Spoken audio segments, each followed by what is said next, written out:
going to cover two parts of the modules. We're going to cover the end of Module 6. There's one last thing I want to share with you.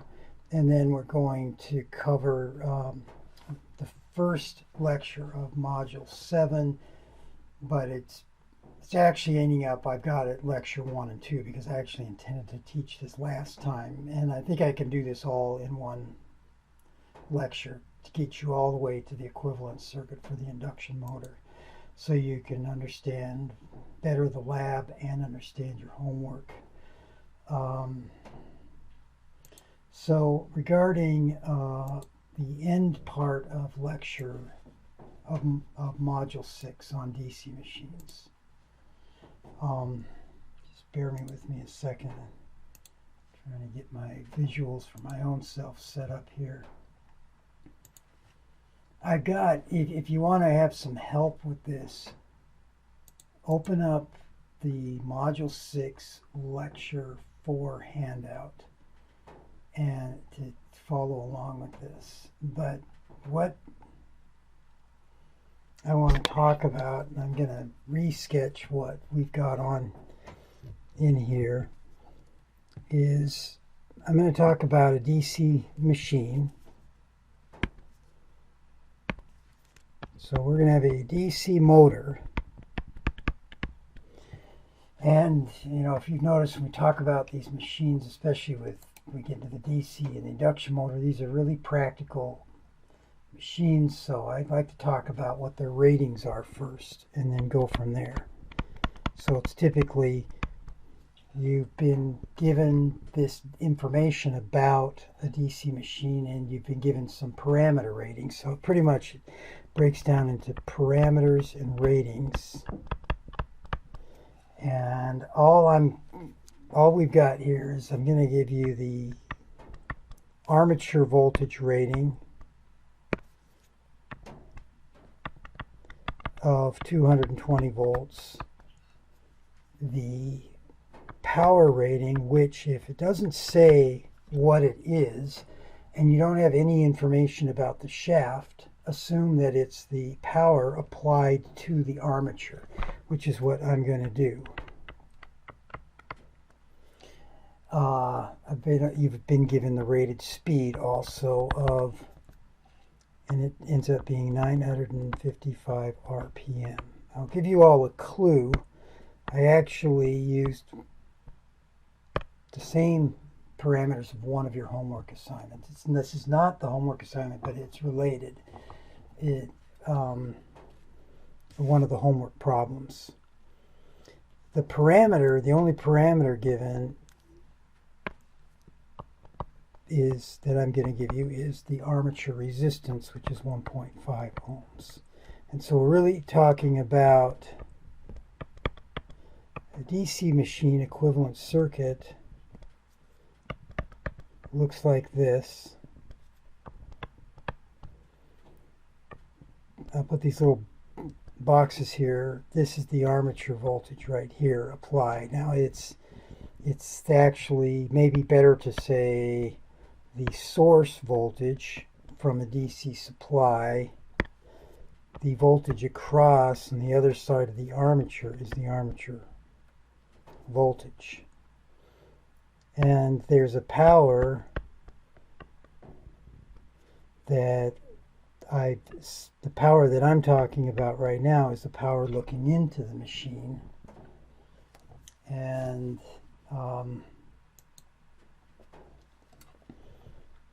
so to solve this problem, we'd need to know what, I haven't asked you what problem to solve yet, but in a moment, to solve any problem,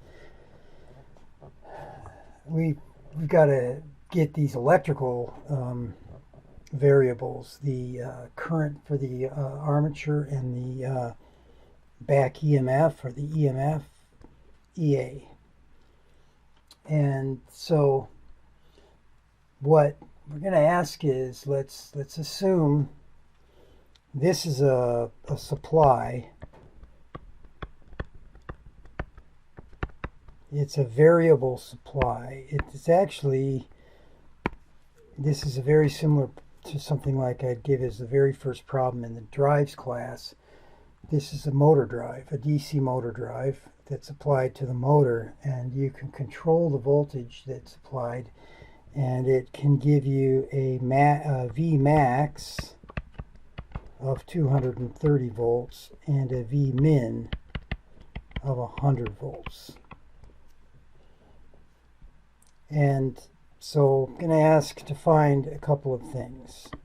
Let's find the rated torque.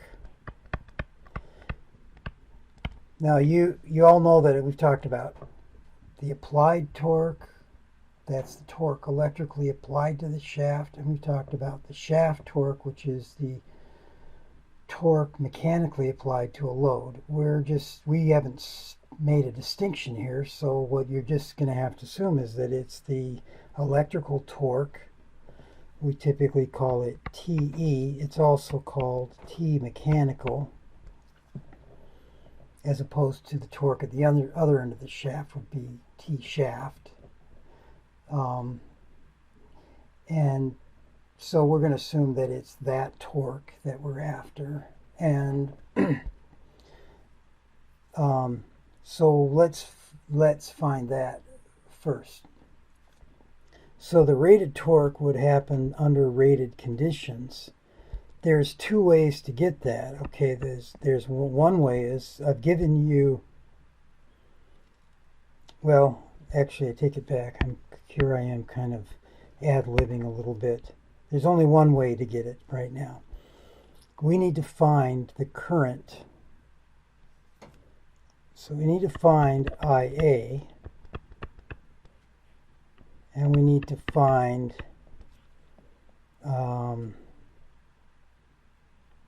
EA, and then we need to find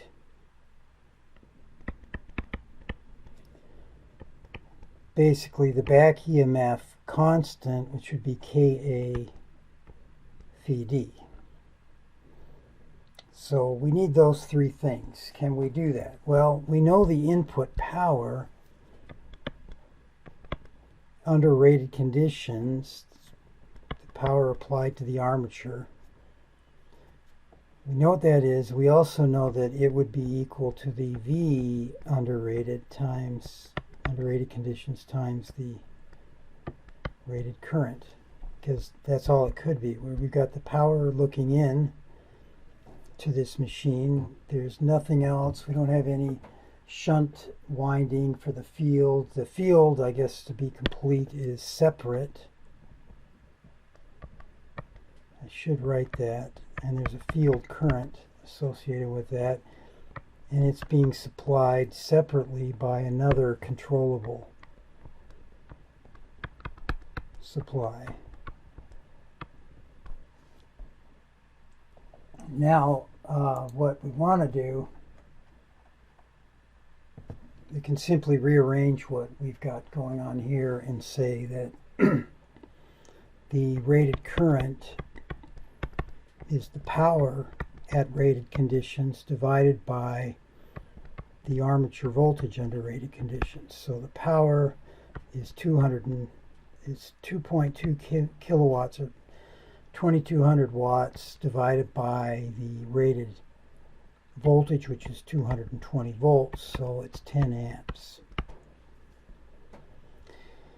If we can find EA from the circuit, so look at our circuit right here. We've got the difference between two voltages. We've got the armature applied voltage from the supply. We've got the back EMF voltage. And then we could find, and we know IA, so we can solve for EA. So EA is, under rated conditions, is VA rated minus RA times IA rated. So that's 220 minus, we're given 1.5 ohms of RA, and that's times 10, or 220 minus 15.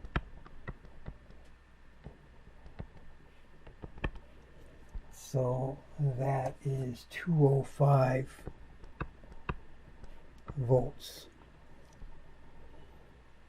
We know what the rated speed is. So we've got this, we've got this, we need to find this. In order to find this, we need to remember that EA is equal to KA phi d times the mechanical speed. That's one of the very important equations of the class. So if you know the equations you need to know, and you know what the equivalent circuit is, you can find the answers. We've been given the rated speed right here. So let's convert that speed to radians per second. So the rated speed, mechanical speed in radians per second is going to be pi over 30 times 955. That ends up being 100 radians per second. So now we know that we can find Ka. Just look at this whole, these are two things. We don't know Ka and we don't know phi d, but we do know the product. We can treat them like a constant. In fact, often we could say this would be the back EMF constant under rated conditions. Recognizing the fact that because this is a separately field wound machine, or any machine with a wound field, we could change the phi d if we wanted. So let's just for a second, what is phi d? It comes from that whole magnetic circuit. I'm not going to go through all that again, but in summary, phi d is equal to the field winding turns, or if it was, you could, to be completely general, say the effective field winding turns. So if this was a series wound, shunt wound, or compound wound machine, you could figure out what those effective turns are of the field winding times the effective current of the field winding. Again, you could find out what that is from the, and I'll make it capital here because we're steady state, from the, from the windings. This is just one winding, so it's simple. That's an MMF. This is your FF. And then it has to be, to get to a flux, remember, it's take that MMF, divide it by a reluctance, or multiply it times a permeance, PD. Physically, in this machine, you could change this, but the other things are fixed. The field turns and the permeance are completely fixed by the construction of the machine, unless you rewound it, or you change the physical shape of the of the yoke and the rotor.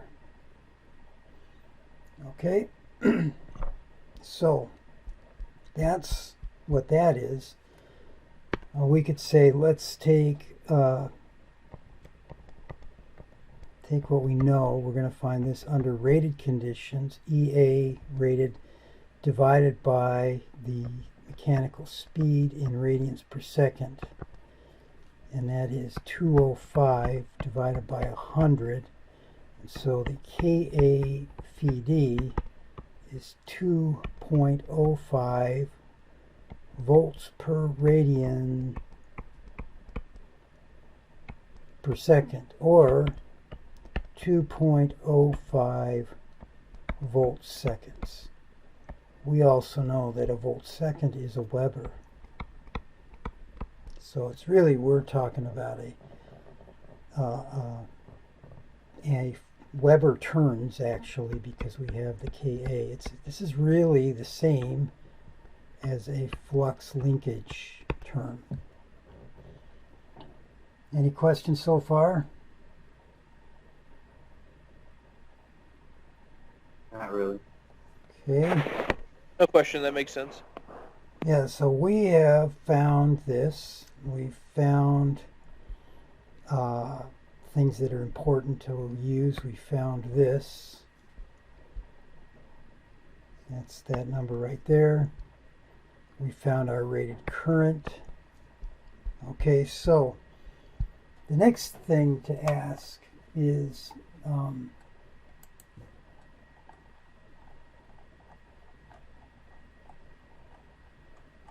next thing I want to do is draw a speed torque curve.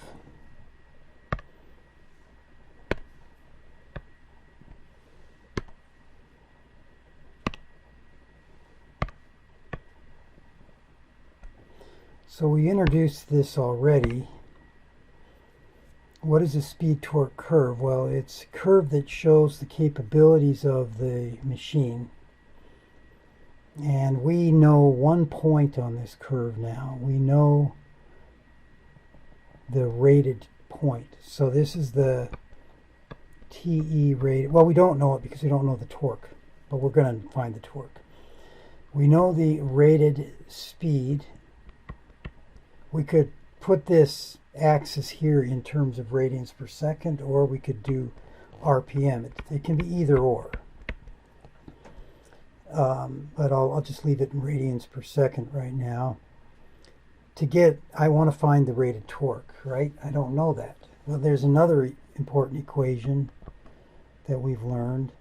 The electrical applied torque, the torque that is applied to the shaft, is equal. We derived this from MMF's huge derivation a couple lectures ago. It's interesting. It actually comes out to look almost identical to the back EMF, except we take out the speed and we put in the current. So we can find that because we know this and we know this. So the TE rated is equal to 2.05 times the current, which is 10. So it's 20.5 Newton meters.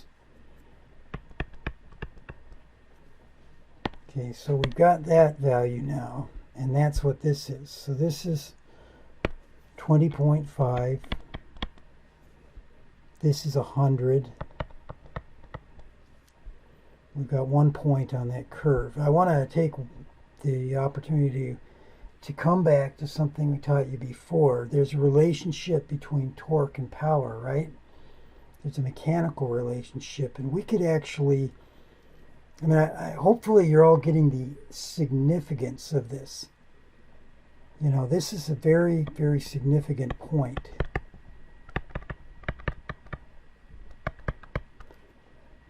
The back EMF, second here, back EMF is equal to some constant, I'll just say K, times the mechanical speed. The torque is equal to the same K times the armature current. That's what we're saying here. These Ks they're identical as long as they are in SI units. And I went through this in the last lecture. If you change the units, and the lecture notes actually, so I think we talked about in the lecture, but to get the complete story, go look at the lecture notes. If you have, a lot of times the data sheet is going to give you these in different units. It's going to say, here's your back EMF constant, and it's in kilovolts per RPM.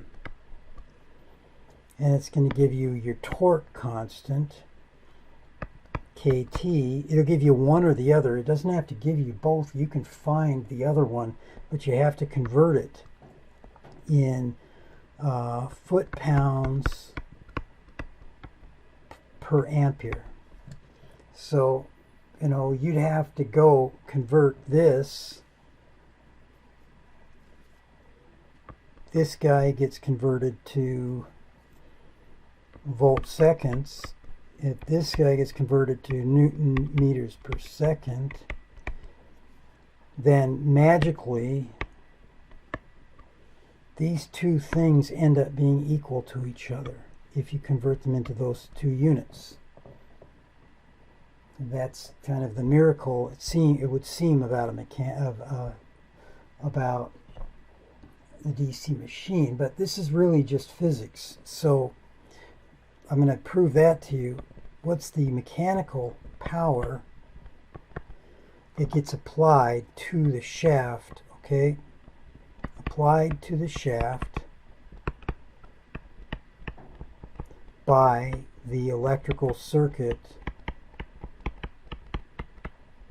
Really, we're coming right down to the real practical application of electromechanical energy conversion. This is it right here. Okay, the applied to the shaft is a power, and what is it? So if we go look at this circuit here, there's a voltage right here, right? EA.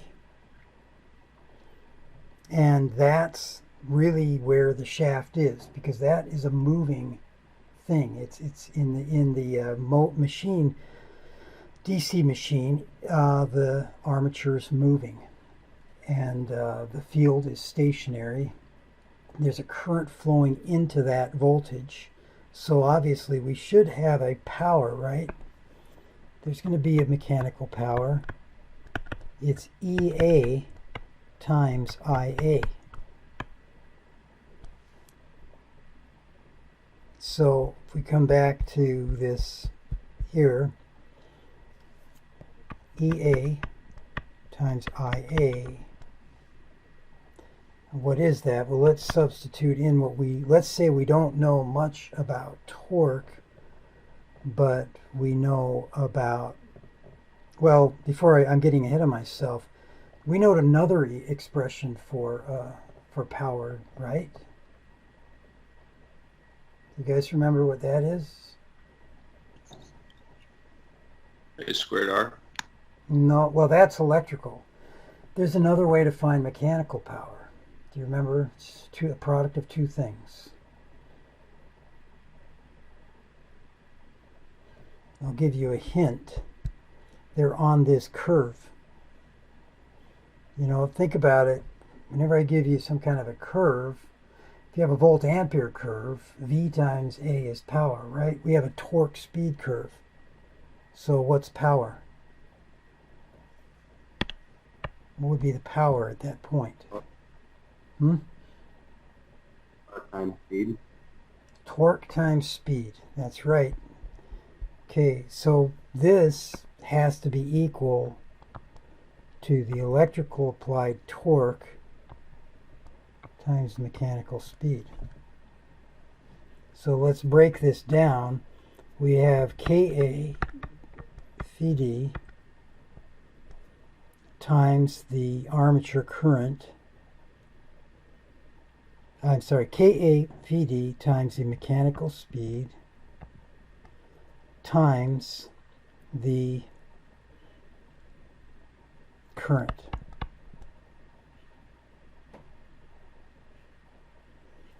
So because we know that this is this. We also know what this is, right? That's Ka phi d Om times the speed. I'm sorry, not Ka phi d times the armature current is that. So notice that we have the same terms both sides of the equation here. even more importantly, if we rearrange this and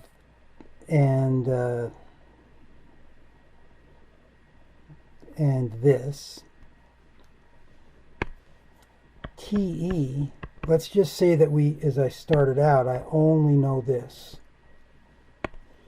The electrical torque is equal to the P mechanical divided by the mechanical speed. I know that the P mechanical is EA times IA divided by the speed. I mean, you could have an exam problem where I just gave you that and I asked you what's the mechanical torque. That's what you would use. But now let's say I know what EA is. It's KA phi d mechanical speed times IA divided by mechanical speed. So the mechanical speed divides out. I didn't have to do any math, hard physics-based math like we did. I didn't have to do any Fourier series, fundamentals, anything, and I found it. Okay? So I just have to find one, and I just find the other from the physics. It's as long as the units are right. And you could go through the units and prove, if you want to be a physicist, you can prove to yourself that volts seconds is the same as Newton meters per ampere. That's kind of a lot of physics, is just looking at units. But we're not physicists, so don't anybody complain about that. I'm not trying to force you into being physicists, but I'm just telling you these are the things that help you understand. Okay? Does that make sense? Yeah. Okay, well let's... Yeah, it makes more sense. Yeah, let's put in 3 points on this curve. I've got 10 minutes. Let's see if we can do it. We're going to go back up to this curve here. I'm going to put in a point. I'm going to say, what if I want to run this thing at twice rated, which is 200 radians per second? What would be the torque, and what do I have to do to operate at that point? I'm also going to recognize that I have a power supply. It's actually a drive, a motor drive right here. This thing here that can supply more voltage if I want, 230 volts. But it has a limitation. Let's just say this is a control limitation. It can't adequately control the current at any voltage lower than 100 volts. So there's going to be a min torque. There's going to be a minimum speed at which I can, and what I'm going to say is I want to hold the torque constant. So I'm really looking at the whole thing with any motor drive. You start being able to control motors. Same thing with induction machines. Is that there's a region over which you can accomplish any torque and any speed. There's an envelope. And then about when you get outside of that envelope, you have to do different things. So we're going to find the endpoints of that envelope. So first of all, the max, let's say that we're VA equals the V max. So it equals 230. We want to operate, we're operating with the current, the rated current, which is 10 amps. If I don't do anything to the field, then I'm also operating at rated torque, because TE is KA phi d times IA. So I'm at 20.5 Newton meters. So I'm at the rated torque, but I've increased the voltage. So what this is going to give me is a different speed, because what I have is I've got EA. One thing has to change. What's going to change? It's going to be EA. So VA minus RA times IA. 230 minus 1.5 times 10. And now I'm at 215 volts. Now the significance of this is that this is the highest possible back EMF that I can achieve. The highest achievable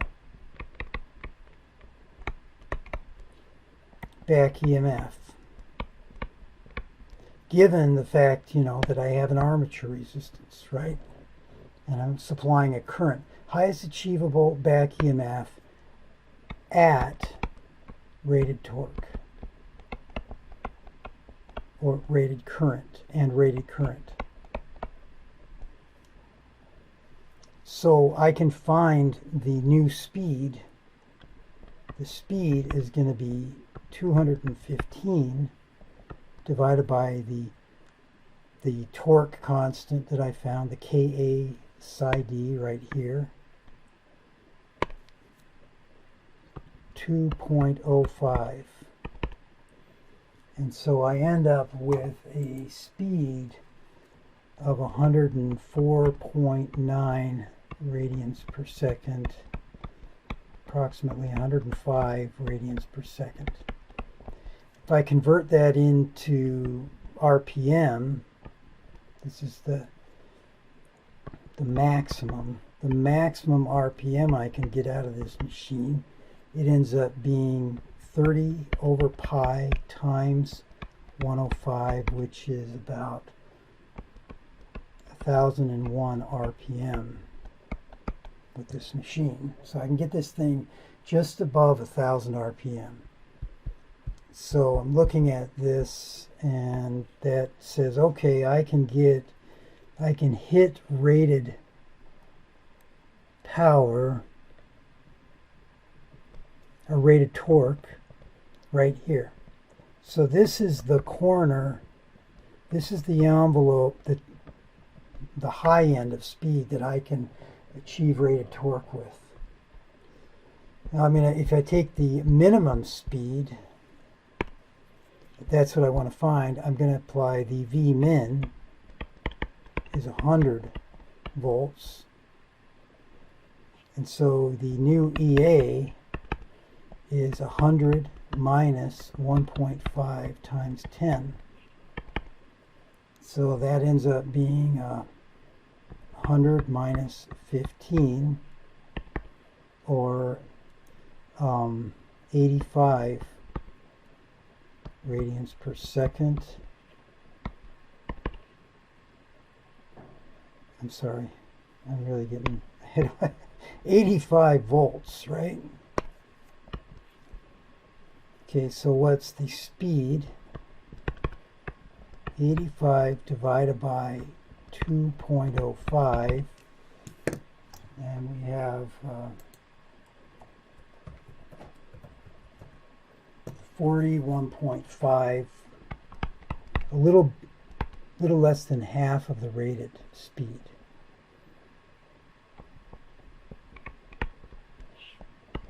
In RPM, that's going to be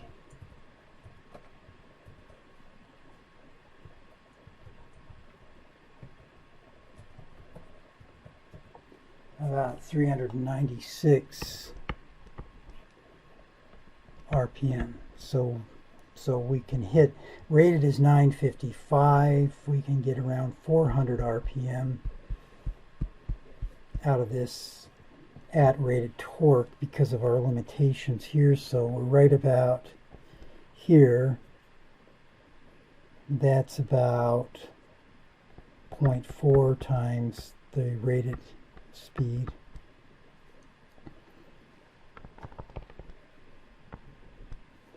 Okay, so we can hit rated torque in this envelope here.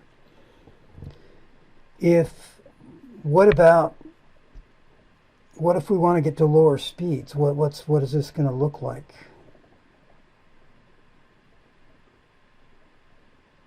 Do you think? Anybody?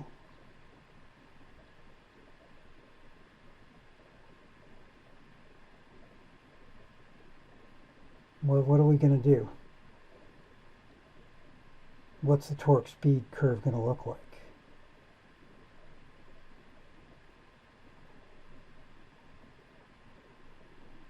No takers? Why don't we look at the zero speed? Locked rotor, just to check, okay? Locked rotor, omega m equals 0. I can't go below 100, so I'm going to say I'm at 100. Let's say that I'm at VA equals 100.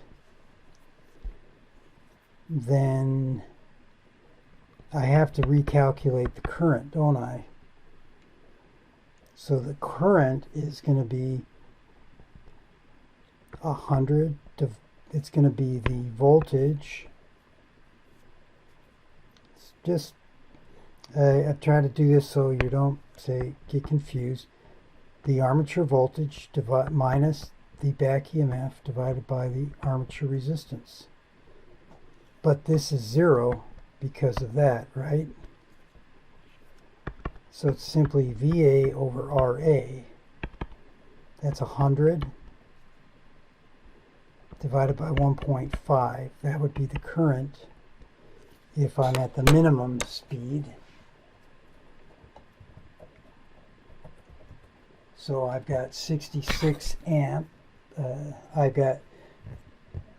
I can actually get that much current if my power supply let me, right? But the point is, I wanted to point this out to you. What's my rated current? It's 10 amps, right? I don't want to run it. I could get 6, even at the min voltage, I could get 6 times, 6 points, almost 7 times that current. That'd be the locked rotor current. But my supply is going to limit my current to the rated current. So we're going to keep the rated, right? So instead of thinking of it this way, I'm going to say, well, I've got a rated. I know what my torque is at any speed. I can achieve rated torque, can't I?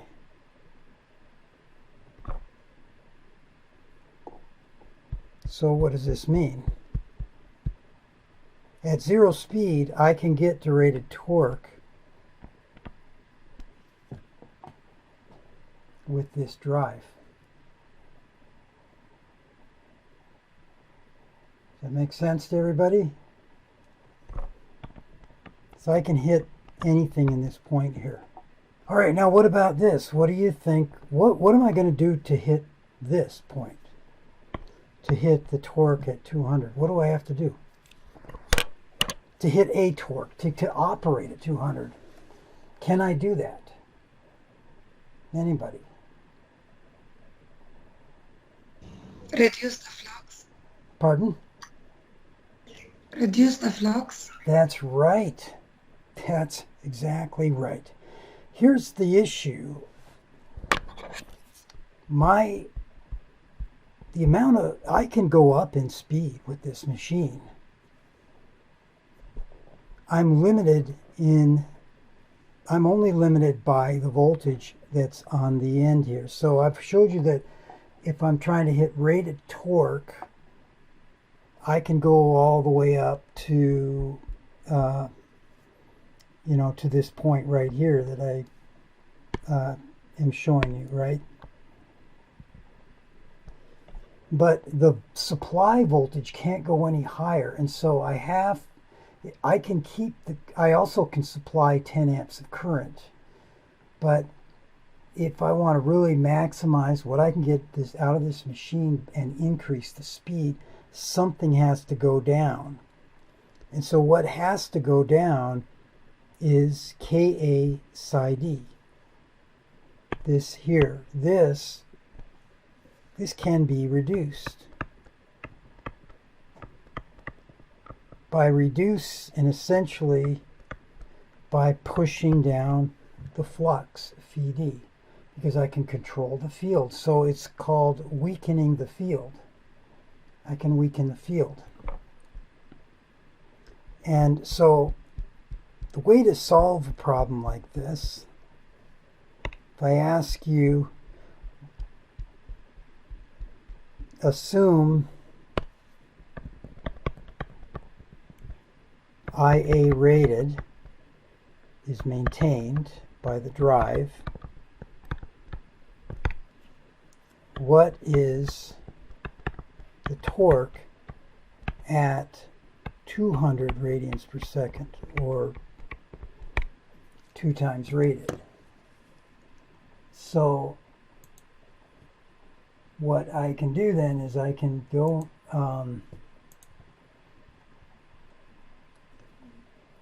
I have to recognize that there's going to be the EA is going to be kept at a fixed value. Okay, that's really what we're saying here, because if you think about what we're doing, remember IA is equal to VA minus EA over RA. So this is fixed here. We know that the resistance can't change. And if we want to keep this constant for, keeping EA, we're saying let's maintain this, then we would have to keep EA fixed also. So we know that the EA max that we can achieve is 215 volts. We want to get as much as we can out of this machine.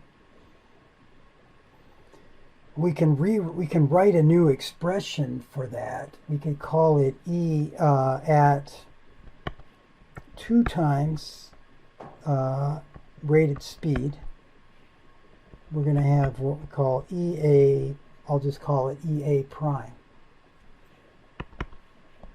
It's going to be proportional to whatever the speed is, so that's omega m rated times 2. The Ka psi d, Ka, but the psi d has to change. So it's Ka psi d prime.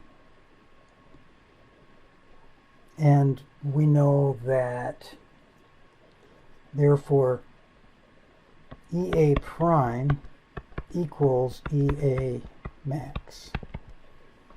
Any speed above rated speed, we want to maintain the current. And then we have Ka Vd prime 2 times omega m rated is Ka Vd omega m max.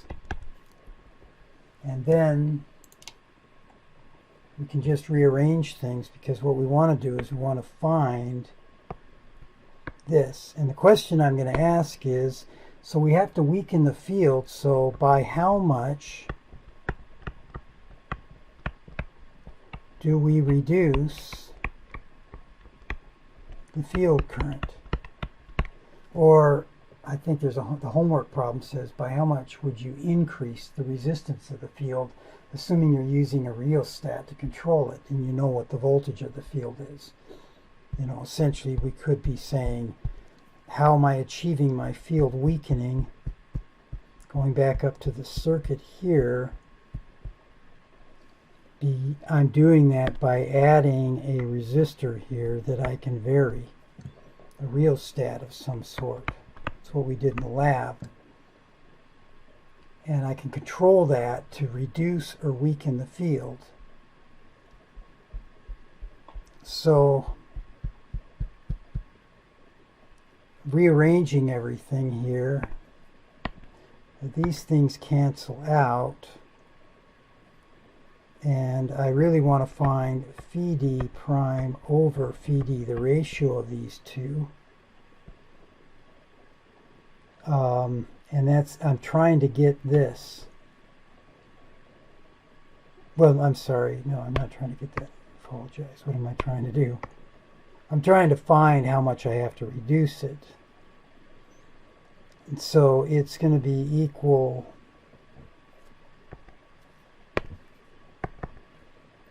to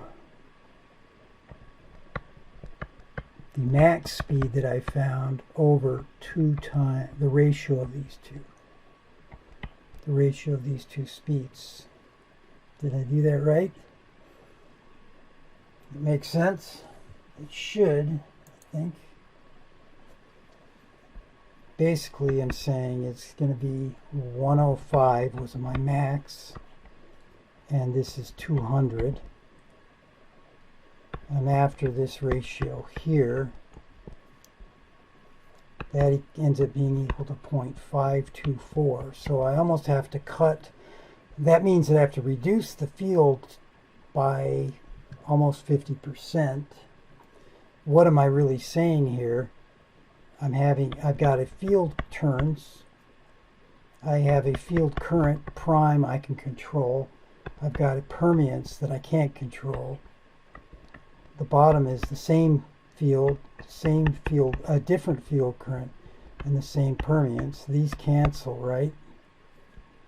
So I've said that IF prime over IF is 0.524. So if I knew what my original field current was, I could find the new field current, right? IF prime would be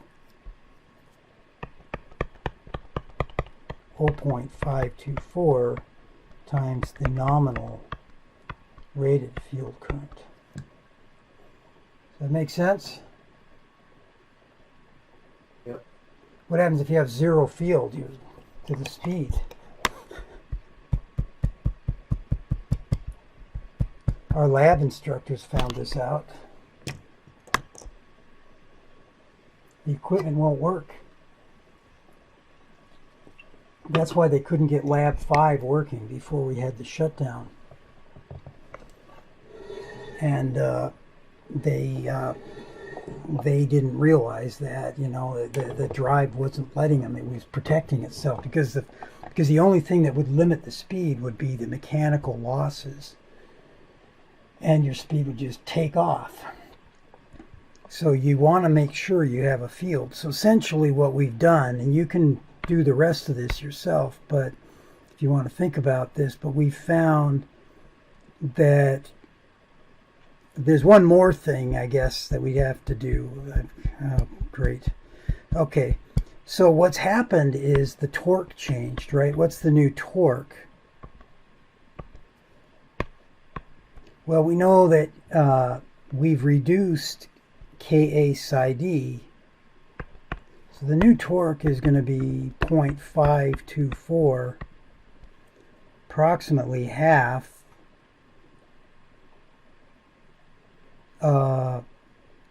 times the Ka psi d that I had times the rated current. And so that's, we know that this was about 2.05, right? So it ends up becoming around 1. So essentially, this whole thing here is Ka phi d prime, and that ends up becoming 1 Newton meter per amp times 10. So we can get about 10 Newton meters at that speed. So that's the torque we can get. So we go up to our torque speed curve here, and we can get about halfway, right? And so here's what is going to end up happening. And here's a little thing to go prove, and we could keep going as long as our mechanical system holds together and doesn't break. We could keep going up in speed, until we get to some, this is a mechanical limitation. this curve here, I want you to go think about this yourselves. This is called a constant power limit. So above this, you're above rated speed, you're limited by power, and this is mechanical power, EA. EA times IA. Below rated speed, you can operate in a constant torque region. Okay?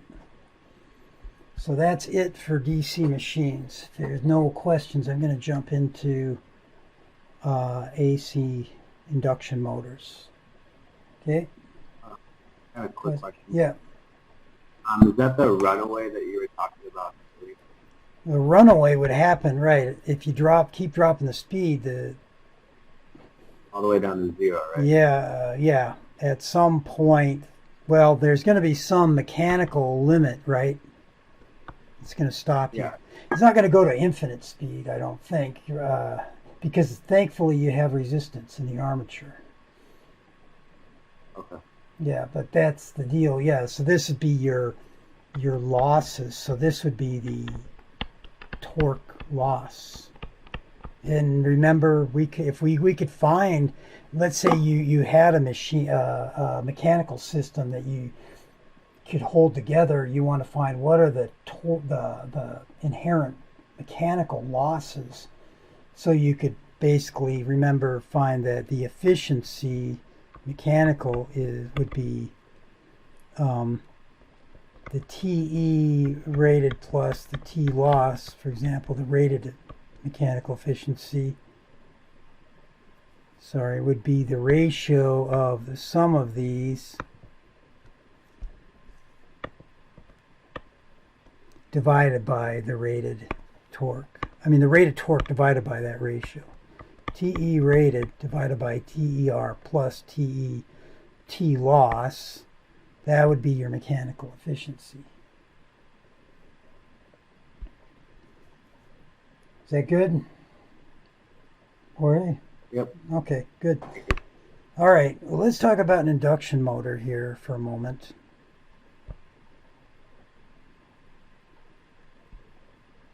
And I'm going to your Lecture 7 handout. We're going to switch gears back to AC machines. We have three-phase windings, just like we did with the synchronous generator. And some people are going to say, why didn't you go talk about synchronous machines and then induction machines and then come back to the DC motor? Well, if you did, I think DC would be just an afterthought. That's how they used to teach this class. My mind is the fundamentals of what's going on are best understood with the synchronous and the DC machine. Now we'll go back to the induction motor. It's its own little animal.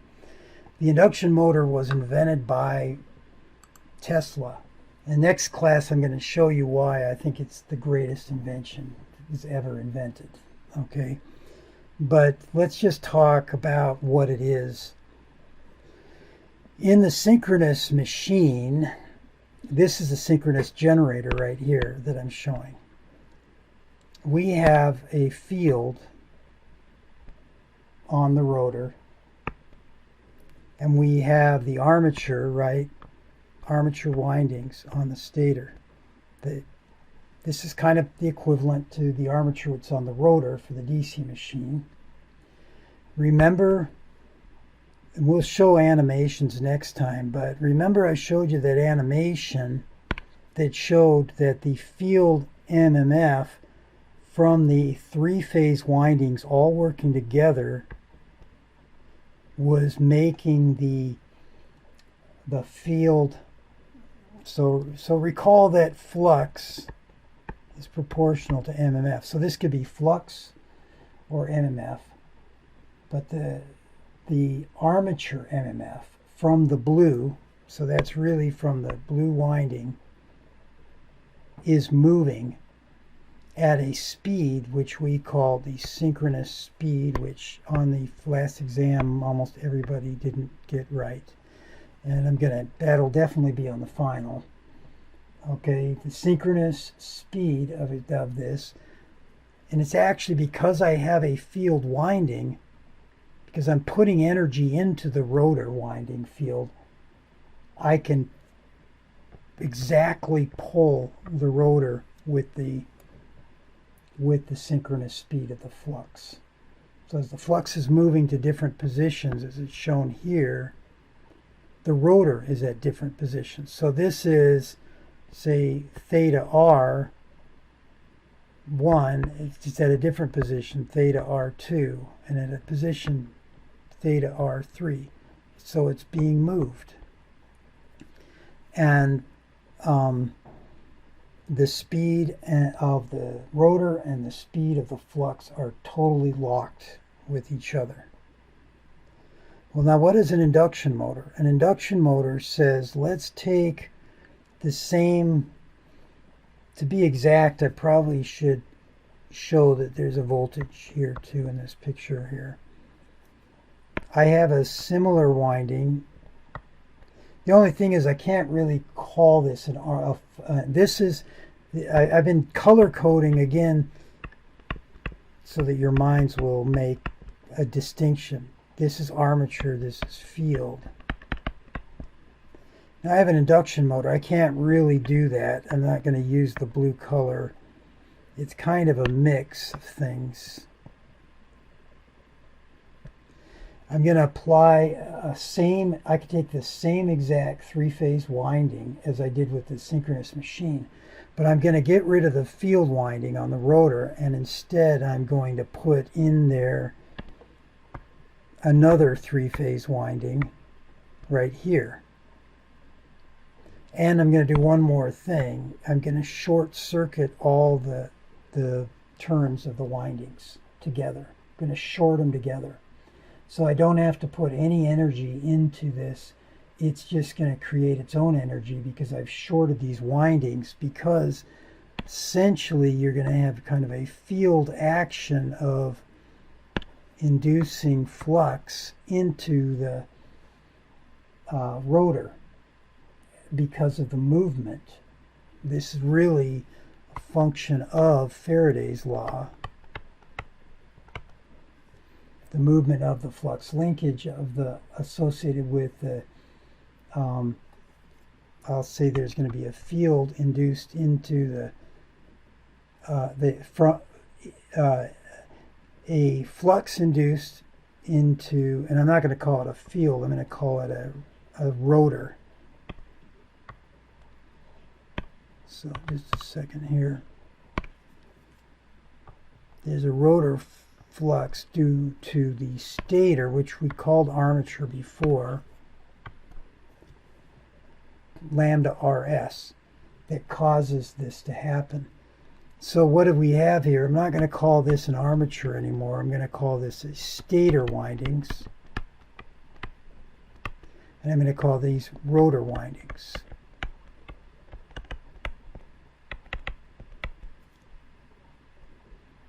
Now, because I'm doing this,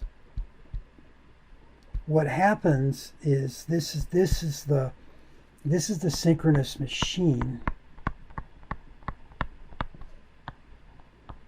We'll call it this was the synchronous generator. It could be a machine. It could be a generator or a motor. Synchronous machine. This is an asynchronous machine. And I'm going to call it just a motor right now, because this asynchronous generator is a very complicated beast to make it actually work.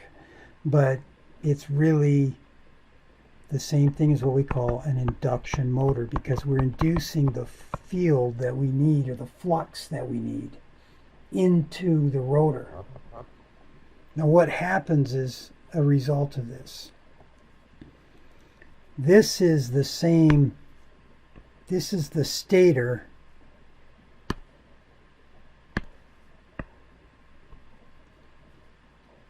Okay, so that's the stator winding MMF, and it is moving at a synchronous speed, omega s.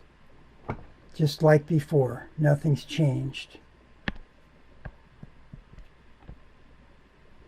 So this thing moves at a speed, it goes to different positions. But what happens is it will pull the rotor, but it won't pull it exactly with it. The rotor is going to end up lagging, and it's not going to be operating at the same speed either. So what happens is I have this other, I'll try to find a better color here. Okay. This is F rotor. This is F stator.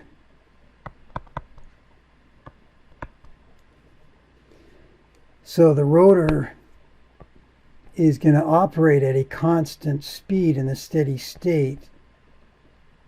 And this is no, whoops, I'm drawing on the wrong guy. I'm sorry. Man, screwed my pictures up. Let me go back to here. Okay, this is the stator. There's a difference between these two, which really kind of corresponds to a torque angle. So there is going to be a del associated with these, and the del is going to be constant. But the speeds are going to be different. So this is omega r. So essentially omega s and omega r are not the same. They're not equal to each other. And at this position, they are at, and I'm going to call this kind of a del prime. That's like your torque angle. And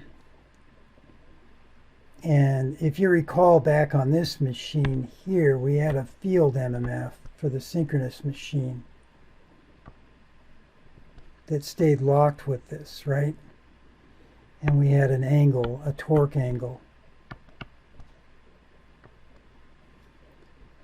And kind of the same thing happens here, except that these two vectors are not moving at the same speed. And so at any instant of time, this del prime isn't going to be, it's also going to be changing. So del prime is, it's maybe a little bit different instantaneously, and it, on average, it ends up being the same number over one revolution. What does stay the same, though, is the speeds. I mean, the speed of the rotor stays the same. So the rotor speed stays the same, the synchronous stays the same, but they're not the same value. So I'm going to show an animation of this next time. But anyway, the bottom line is this. These things aren't equal to each other. And so what we have is we're going to introduce something called slip. So slip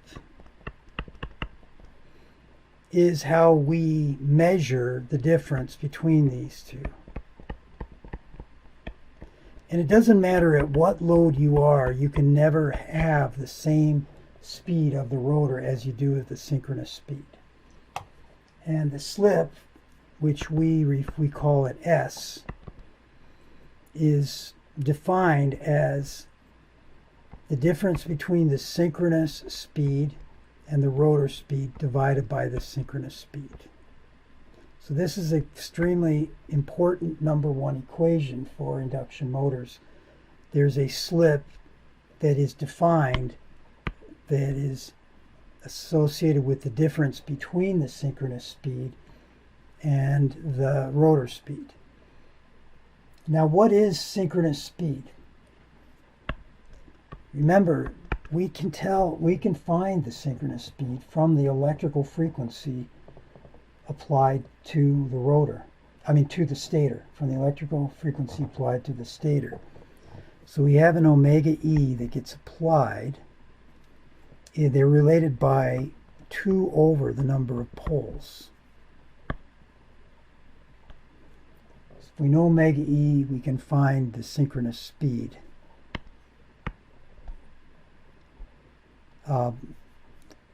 This comes from the fact that we remember that omega E is pole pairs times the synchronous speed.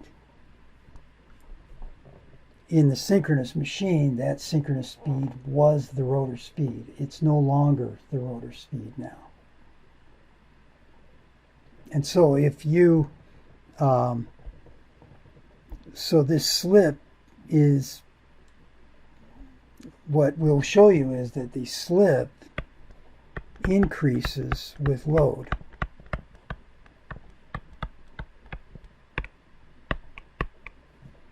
Obviously, it's going to be harder to pull that rotor around as the load increases. So what do I mean by load? What do you think I mean by load, fundamentally?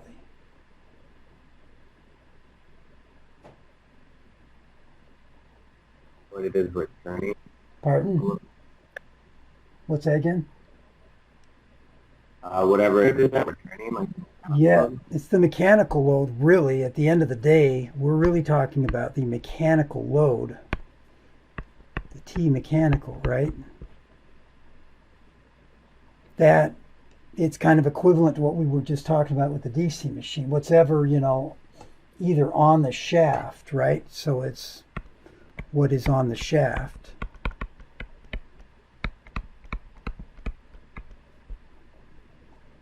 And so essentially, right, you've got a mechanical load, what we have is we have an induction motor that's connected to a shaft.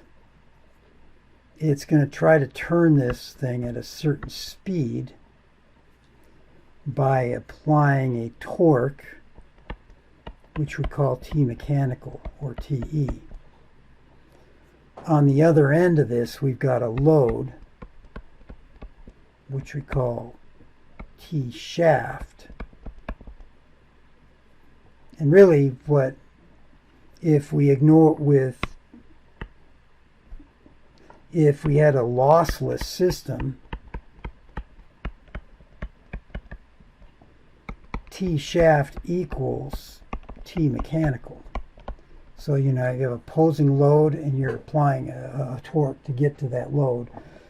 In reality, T shaft, we can't get all of the torque out. We have to put more torque in than we're getting out, because T shaft is the mechanical efficiency times the mechanical applied efficiency to this machine.